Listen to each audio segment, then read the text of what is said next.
day everyone, welcome to another vlog for the Exodus 7 to 12 KJV project. Now this was a very productive week. It was actually one of those weeks where I was feeling like, when was the vlog due again?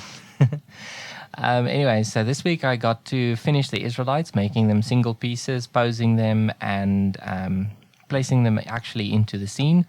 What I did to create what you're seeing right now is duplicate the initial scene that we have, of the Nile and the mountains and the trees and the buildings, etc. And save that one as the fields because it's still the same country. And it actually looks the same as the areas where the city is at and all that kind of stuff. So it's really a massive reduction in the amount of work that has to be done for that. So all I needed to do was reduce the amount of Egyptian buildings and increase the amount of brown buildings, and also only leave one area with cemented or paved, whatever you want to call it, place where the people would be and where there might be a temple type thing. I don't know.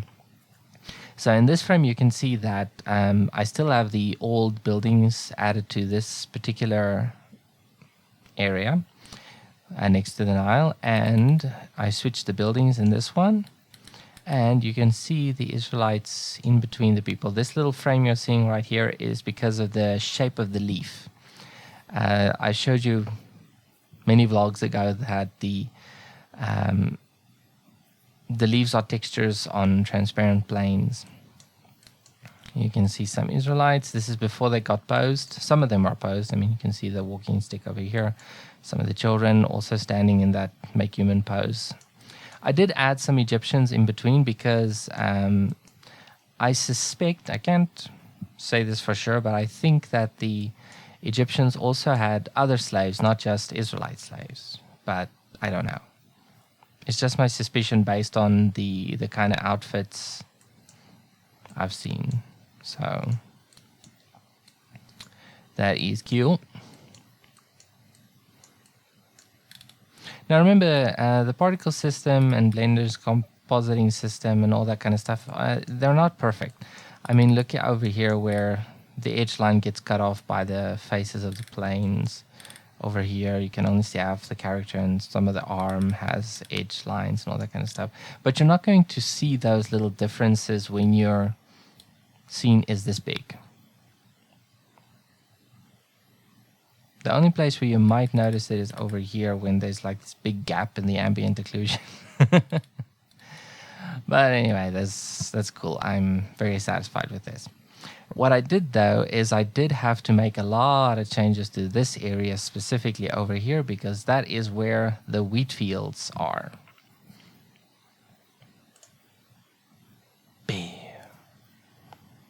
Now this is quite a ways in actually. This was not the second render for the week, unfortunately. What I did was I cut out blocks out of the ground over here and sunk in the ground, and then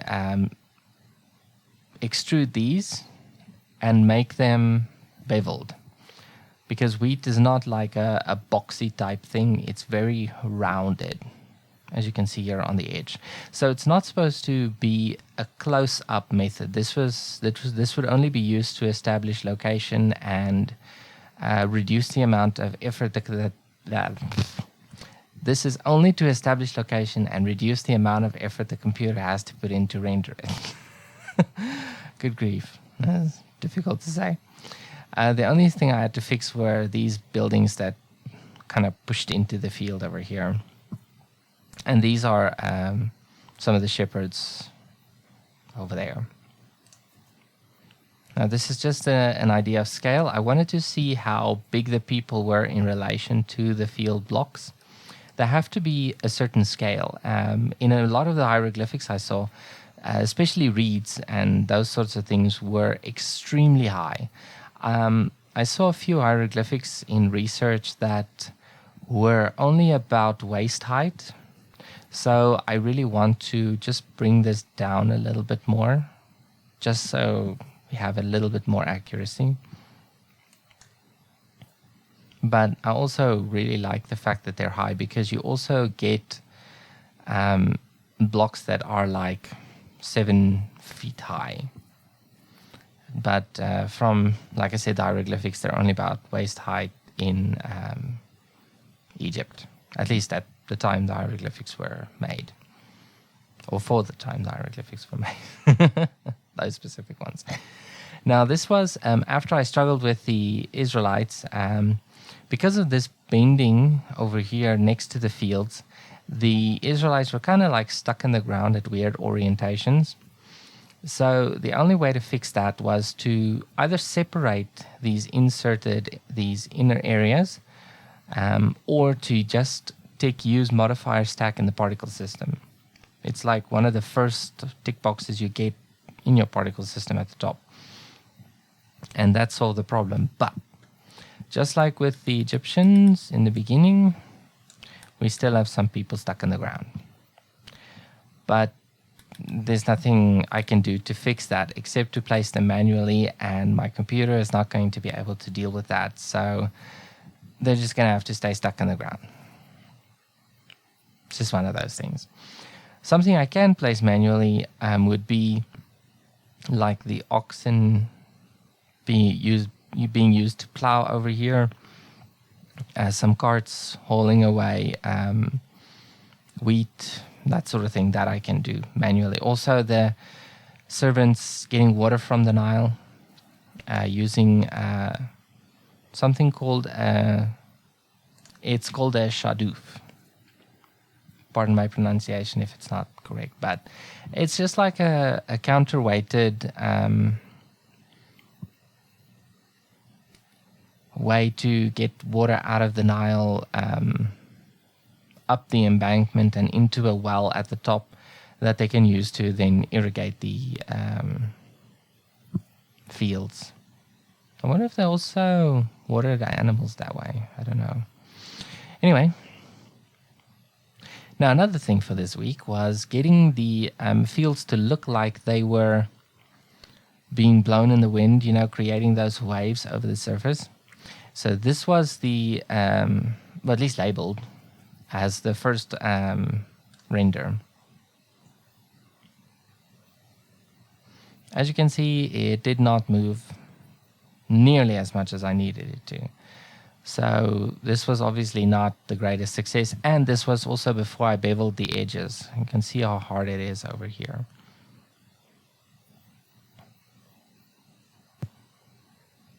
And here's the second one. This was after doing the initial beveling. But I did notice that when there are corners like this one back here and this one over here, that there were some overlapping problems, and I felt that the texture was a little too small for the movement. I don't know if you can tell, but I also added some displacement to just have the fields move a little bit as the wind goes.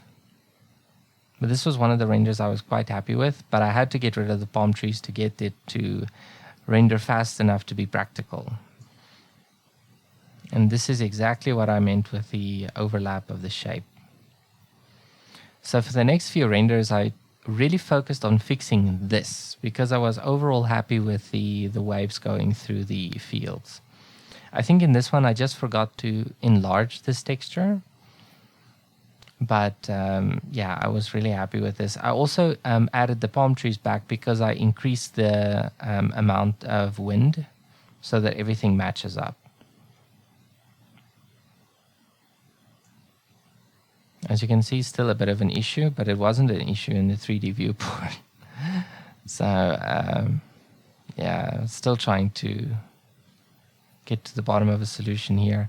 In this one, though, the focus was primarily on reworking the colors for the fields. I wanted them to, instead of just go darker and lighter, I wanted the color to change a little bit more than just going from a normal brownish white color to just a blackish version of it. I wanted it to rather go for the overlay redder look. It's a little bit more organic. So this was just the first taste of that, along with more fidgeting with the bevel problem. And this was the final one for this week, where God helped me fix this horrible little issue over here. And the waves are a little bit darker and feel a little bit more natural. I do think they can be a little bit more pronounced, but I'm very happy with this result. After this, I also had to fix issues like this over here, where it looks like the fields are floating a little bit above the surface. This sort of thing can happen when you use the cleanup feature, where you dissolve excess faces to save yourself on memory. But I don't think that this was much of a problem, so I'm sticking with this. So for cattle, as you all know from Genesis, that I already have some cows done, some Jersey cows and some of those very stereotypical spotted cows. I don't recall what you call them in English, but whatever, you get the point. Black and white cows, normal Jersey cows. And I also modified one of the Jersey cows to look more like a bull. So that looks like this. I noticed that something that differentiates bulls is that they have seemingly smaller ears. They've got the horns. The body is more streamlined. And especially around the tail, the body goes up and then down. So I still need to work a little bit on the tail area over here. But I'm very satisfied with this overall. Plus you also get the little point at the bottom of the belly.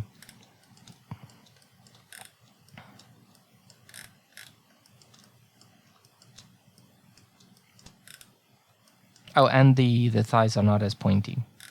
Now another thing that the Egyptians did, and I really don't understand why, is that instead of using wheels, they used sled tracks to pull heavy things with oxen. I don't know if they didn't know how to make wheels that were strong enough or something along those lines, but I've seen in many hieroglyphics that when they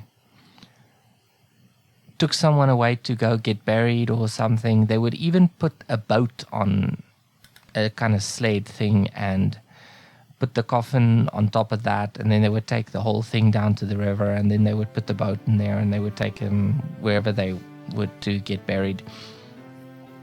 And so this was like a little bit of a creative work, designing something that would be used for threshing and all that kind of fun stuff.